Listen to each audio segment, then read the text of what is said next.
എല്ലാവർക്കും നമസ്കാരം. ഇന്നത്തെ സരസ്വതിയുടെ വീഡിയോയിൽ 22 കാരറ്റ് ഗോൾഡ് ഓർണമെൻറ്റ്സിനെ കുറിച്ചിട്ടാണ് പറയാൻ പോകുന്നത്. പൊതുവെ എല്ലാവർക്കും ഉള്ള സംശയമാണ്, പണ്ടത്തെ 22 കാരറ്റിൻ്റെ ഗോൾഡ് ഓർണമെൻറ്റ്സ് വിൽക്കാൻ പറ്റുമോ, അത് കയ്യിൽ വെച്ചാൽ പ്രശ്നങ്ങളുണ്ടോ, അത് മാറ്റിയെടുക്കാൻ പറ്റുമോ, അങ്ങനെയൊക്കെ ഉള്ളത്.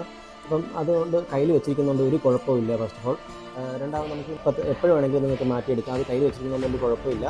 അത് കൊടുക്കാനും എപ്പോഴായിരുന്നാലും കൊടുക്കാം. ഇപ്പോൾ 22 കാരറ്റിൻ്റെ ഗോൾഡ് ഓർണമെൻറ്റ്സ് നിർത്തലാക്കിയിട്ട് അങ്ങനെയൊന്നുമില്ല. അതിപ്പോൾ നിങ്ങൾക്ക് നമുക്ക് സെയിൽ ചെയ്യാൻ പറ്റത്തില്ല, അത് നിങ്ങൾക്ക് പുതുതായിട്ട് വാങ്ങിക്കാൻ പറ്റത്തില്ല. പണ്ടുള്ള കയ്യിലുള്ള 22 കാരറ്റിൻ്റെ ഗോൾഡ് ഓർണമെൻറ്റ്സ് കയ്യിൽ വെച്ചിരിക്കുന്നതുകൊണ്ട് ഒരു കുഴപ്പമില്ല. അത് പേടിച്ച് നിങ്ങൾ പെട്ടെന്ന് മാറ്റിയെടുക്കണോ, അത് വിൽക്കണോ, അങ്ങനെയൊന്നുള്ള ഒരു പ്രശ്നമില്ല. അപ്പം അങ്ങനത്തെ ഒരു ഇതും ചെയ്യേണ്ട ആവശ്യമില്ല. അപ്പം അതിപ്പം നിങ്ങൾ കൊടുക്കുമ്പം 22 കാരറ്റിൻ്റെ ഗോൾഡ് ഓർണമെൻറ്റ്സ് എന്ന് പറയുമ്പോൾ 82% to 86% ആയിരിക്കും അതിൻ്റെ ഗോൾഡ് കണ്ടൻറ്റ്. അപ്പോൾ അത് നിങ്ങൾ എപ്പോൾ കൊടുത്തിരുന്നാലും ആ ഒരു ഇതിൻ്റെ ഗോൾഡിൻ്റെ റേറ്റ് നിങ്ങൾക്ക് കിട്ടും.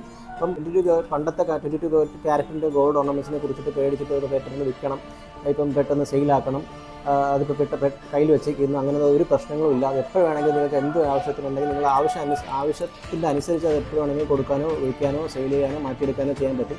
അപ്പോൾ അതുകൊണ്ട് ഒരു പ്രശ്നമില്ല. സോ ഈ വീഡിയോ നിങ്ങൾക്ക് യൂസ്ഫുൾ ആയിട്ട് തോന്നിയിട്ടുണ്ടെങ്കിൽ സരസ്വതി ഇവിടെ ഇൻസ്റ്റാഗ്രാം പേജ് മറക്കാതെ ഫോളോ ചെയ്യുക. So thank you.